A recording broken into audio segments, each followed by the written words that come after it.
My manipulative stepsister framed me and got me kicked out. Many years later, I destroyed her livelihood with one move she never saw coming. I, a 26-year-old female, have been engaged to my fiancé, whom I'll call Jeff, a 26-year-old male, for about 2 months. I met him through a dating app 4 years ago, and we've been inseparable since then. Jeff and I are soulmates.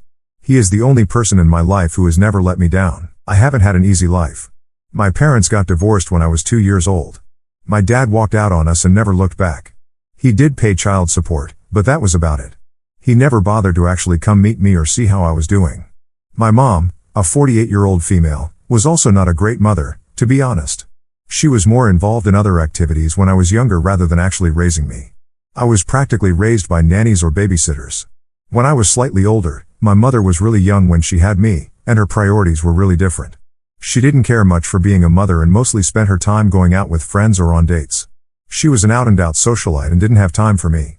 Even career-wise, she wasn't very serious about her job. She was a freelance artist, and she would make decent money every month, but she didn't have to worry about me because she would have the child support paychecks coming in to make sure everything was covered. I hate to say it, but I'm pretty sure that if it hadn't been for the child support money, she would have kicked me out a long time ago. She was never particularly attached to me, and I mostly felt like she was waiting for me to grow up so I could leave her alone. Then, when I was around 13 years old, she started seeing my stepfather. My stepfather, let's call him Matt, a 50-year-old male, also had a daughter my age, and we'll call my stepsister Jess. When they first started dating and my mother brought his family home for the first time to introduce us to each other, she told me to be on my best behavior and said that this was really important for her. Now, she had brought home boyfriends thousands of times before that, but she had never cared about the way I behaved.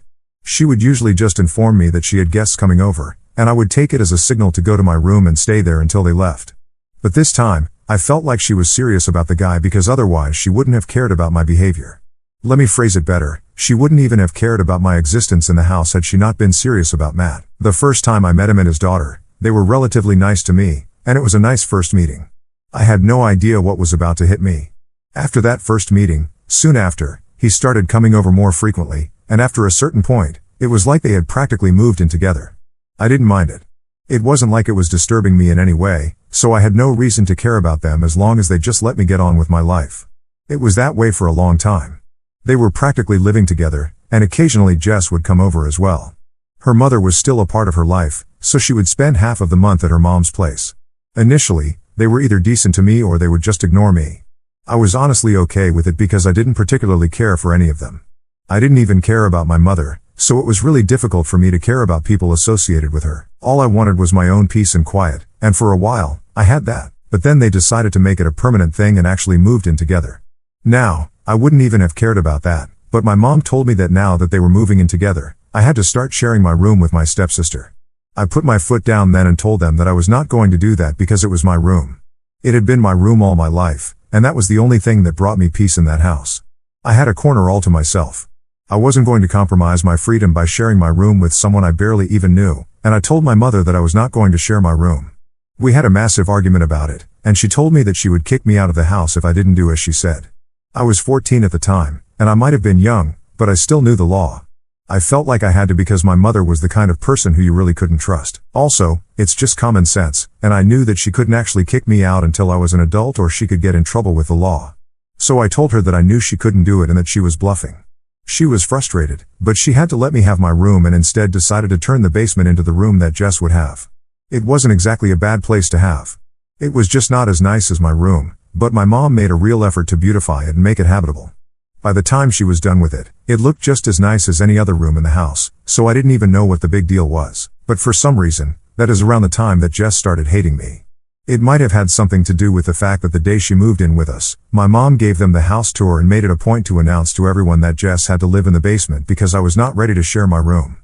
I didn't understand why she would announce something like that, and to this day, I can't think of a reason why she would do it. Maybe she wanted me to feel guilty about it by announcing it in front of Jess, but all it did was make me feel kind of weird and uncomfortable. It made me feel embarrassed for her, but I didn't feel sorry for putting my foot down. Or maybe she just wanted drama and wanted Jess to know that I had refused to share my room with her, which would inevitably lead to problems between us because Jess didn't seem like the kind of girl who would let something like this go. My mom was right about it. She just didn't let it go, and after that day, she started treating me like the enemy. She would still spend half the month with her mother, but the days that she would be living with us were nothing short of awful for me. She was a menace to society, and she really had it in for me. She would be mean to me constantly and make horrible remarks about me right to my face. Just to give you guys an idea of the kind of things that she would tell me, she once said that the reason my dad had left my mother was probably because of me, and then she laughed about it like it was hilarious. She would make digs at my appearance since I was slightly chubby at the time. She would also make fun of me for no reason at school. Jess had a whole clique of mean girls at school, and she would never pass up the opportunity to bully me with her cronies. She and her friends would usually just ignore me, and I preferred that. She and I were never friends, but that was far better than being her enemy. The saddest part was that I hadn't even done anything to her. She was just offended that I didn't want to share my room with her. It was a really silly reason to hate me so much and try to make my life a nightmare. My room was my safe space, and with a mother like mine, I think nobody can blame me for wanting to have some space of my own. Besides, if any of them had ever put in any effort into actually getting to know me, I might have shared my room with her, but she was a stranger to me, and I didn't feel comfortable giving up my freedom for her. I never complained about it to my mother or Matt because they knew about it, and it was pointless to say anything to them. They didn't care about it. I could get bullied all my life, and they would still turn a blind eye to it because I wasn't important to them. So I just had to put up with it and let her walk all over me. I would fight back occasionally, but I soon learned that all that did was escalate the argument, and our parents would get involved, and I would end up getting grounded because, of course, they hated me. She would always just cry a little and get out of trouble, but I couldn't cry on command like her, and I certainly wasn't that manipulative.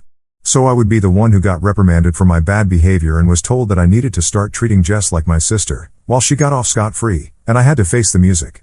It was a horrible place to grow up in, and I hated my life. So when, around my 18th birthday, I finally got kicked out, I was actually more relieved than anything.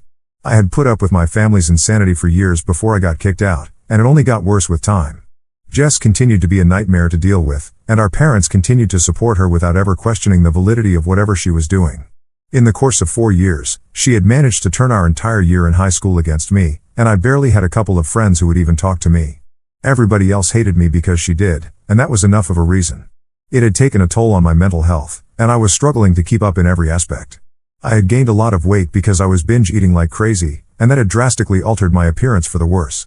I was fat, struggling with acne, and my hair was also really bad. I was also struggling to keep up my grades, so not only did I look bad, but I also seemed to be dumb to everybody else. I literally had nothing going on for me, and I was at an all-time low. Things at home were no better either because I still had to deal with Jess and my parents. My mother had become increasingly insufferable and would constantly compare me to Jess in spite of knowing that she was the one who had made my life so much worse than it was before. Things were bad before my mom got married to Matt and they moved in together, but they weren't this bad. Yeah, it was kind of upsetting that my mother didn't care about me before, but after her marriage with Matt, I went from the frying pan into the fire. She went from not caring to actively making me feel bad about myself, and it felt like I was living with mean girls at home as well.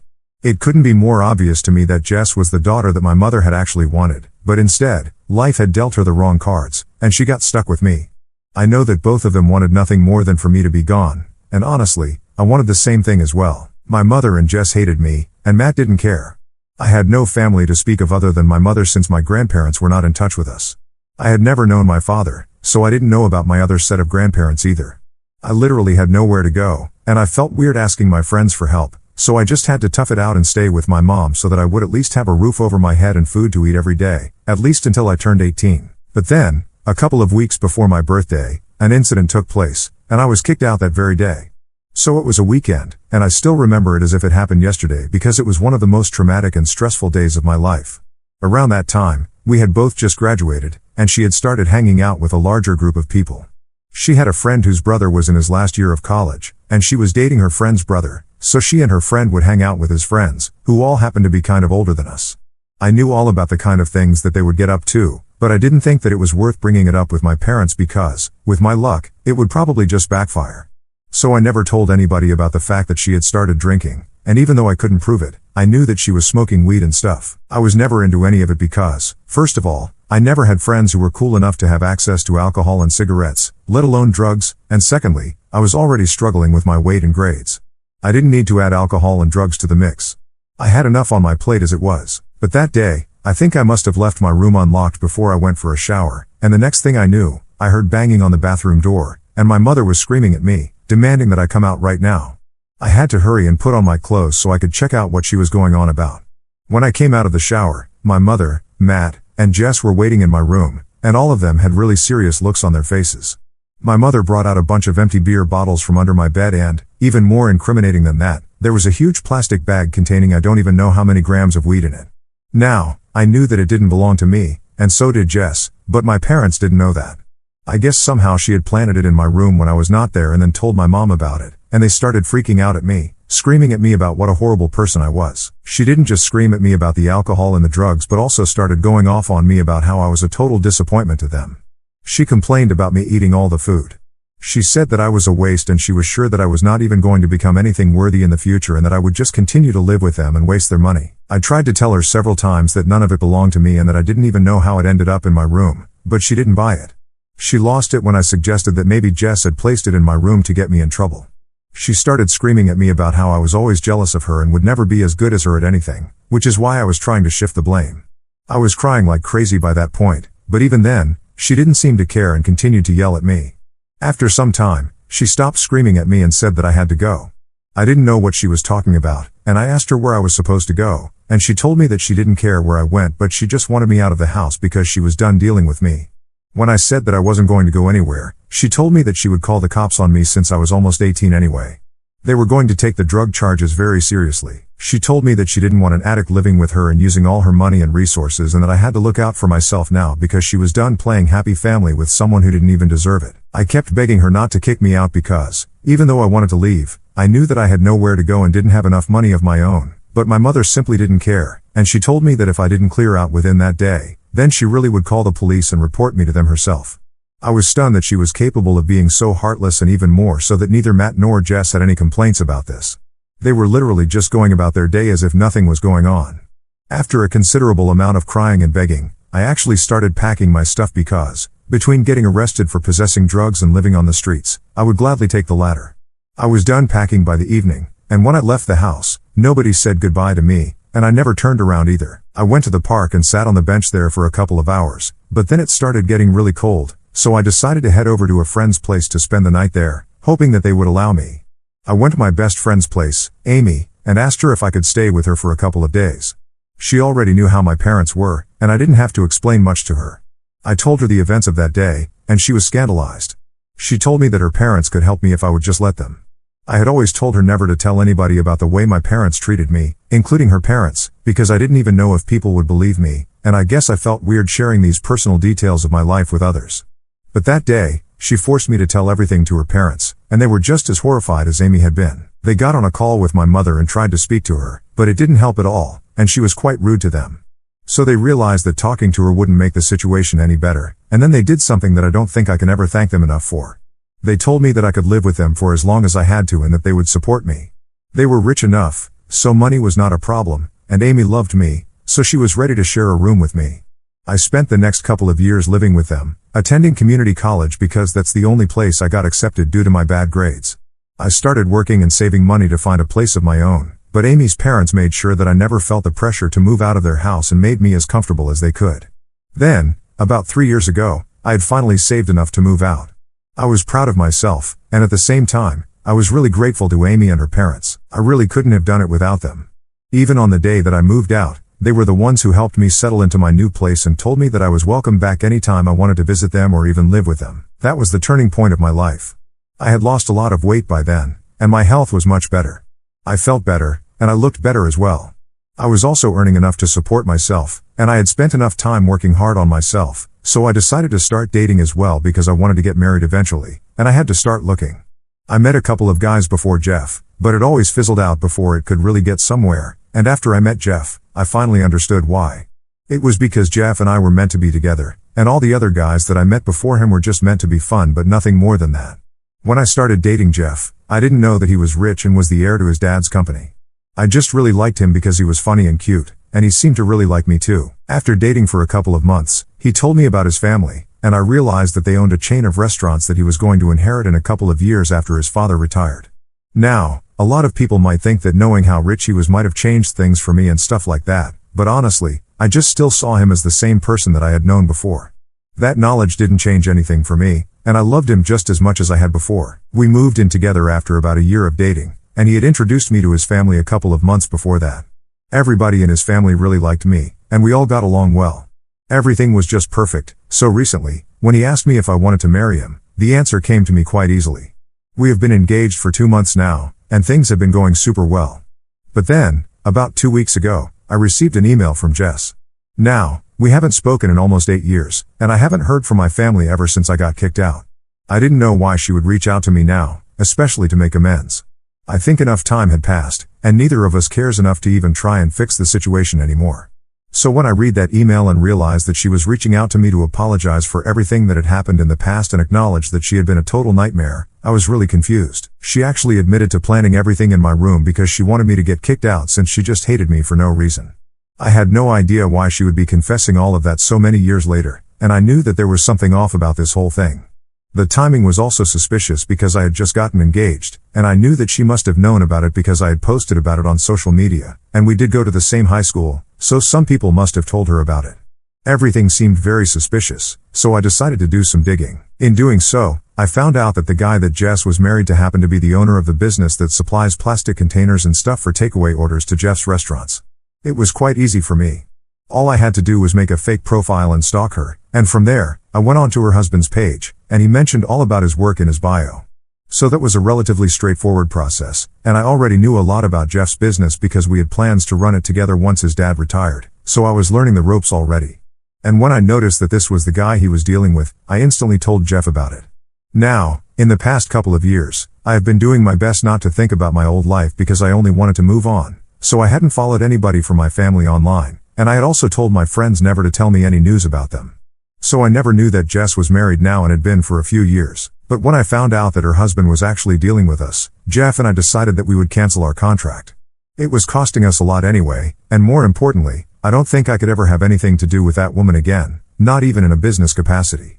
Jeff also told me that the quality of the products that he was being supplied by her husband had also decreased substantially from the beginning, and they had been considering dropping him as their supplier anyway and had been in talks with another guy with cheaper prices and better products. So last week, a couple of days after I received that email from Jess, Jeff decided to hold a meeting with her husband and cancel their contract. But for some reason, Jess believes that I did this on purpose to get her back and has been accusing me of that through her emails and social media posts. We haven't been in touch for almost a decade, but she still thinks I'm holding a grudge against her, which I might be, but that's not the real reason that her husband lost our contract. She made a post a couple of days ago and said that a lot of clients had been dropping them anyway, and since this was the last straw, she claims that I only did it out of spite, and apparently this was highly unprofessional of us. She tagged our Facebook page in her post, and it's really messy now. I kind of feel bad for her because in her post she mentioned that she and her husband have been losing clients left and right. Alright, I'll admit that part of this was personal, but a lot of it was professional as well, and I don't think Jeff and his father would have dropped her husband as their supplier on just my word alone. Nevertheless, I feel kind of bad for her. Am I the asshole for making my fiancé stop working with my estranged stepsister's husband? Okay, so Jeff has spoken to his dad's lawyers, and his dad thinks we did the right thing. So we are going after them legally and demanding that they take down that post and pressing charges for defamation against them because the guy was charging us a bomb and delivering products below expectations. So if we were getting a better deal somewhere else, we were obviously going to go there. It's just by coincidence that Jess happened to be married to the guy who ran that business, and instead of running their company better, she decided to run her mouth on social media to try and defame us. It's ridiculous how I even allowed myself to feel bad for her after everything that she had put me through, but you guys really opened my eyes, so thank you for that. A lot of you are really supportive, and I appreciate that. So Jeff and his father filed a defamation lawsuit against Jess and her husband a couple of days ago, and we are meeting with the court-appointed mediator in a week maybe. But in the meantime, my mother has taken it upon herself to defend her poor little stepdaughter once again. It's so ridiculous. I feel like I'm back in high school, but, thankfully, I'm not actually back in high school, and I can simply turn a deaf ear to them now and ignore everything that they say. Unlike then, I don't have to be in my mother's good books to have a roof over my head, so she can cry about it all she wants, but it's not going to change anything. She has been trying to get to me for the last few days ever since Jess was served, but I have just blocked her and moved on with my life. I don't need that sort of negativity around me. I'm engaged. I'm about to get married to the man of my dreams, and the last thing that I need is her or her crazy stepdaughter back in my life again. Hey, so let me just fill you guys in quickly. First, we were able to win the defamation lawsuit. It wasn't even that hard because my father-in-law's lawyers are total sharks, and they ended her and her husband. So yeah, maybe they'll focus more on their business now and actually live up to their clients' expectations. They had to pay out for whatever they said, and we were able to reach a settlement, so that's over now, and we can finally focus all our energy on planning our wedding. It's really exciting, And I can't wait to be married to Jeff. As I said, he is literally my soulmate, and I waited long enough to find someone like him. Now that I finally have him, I'm never letting him go.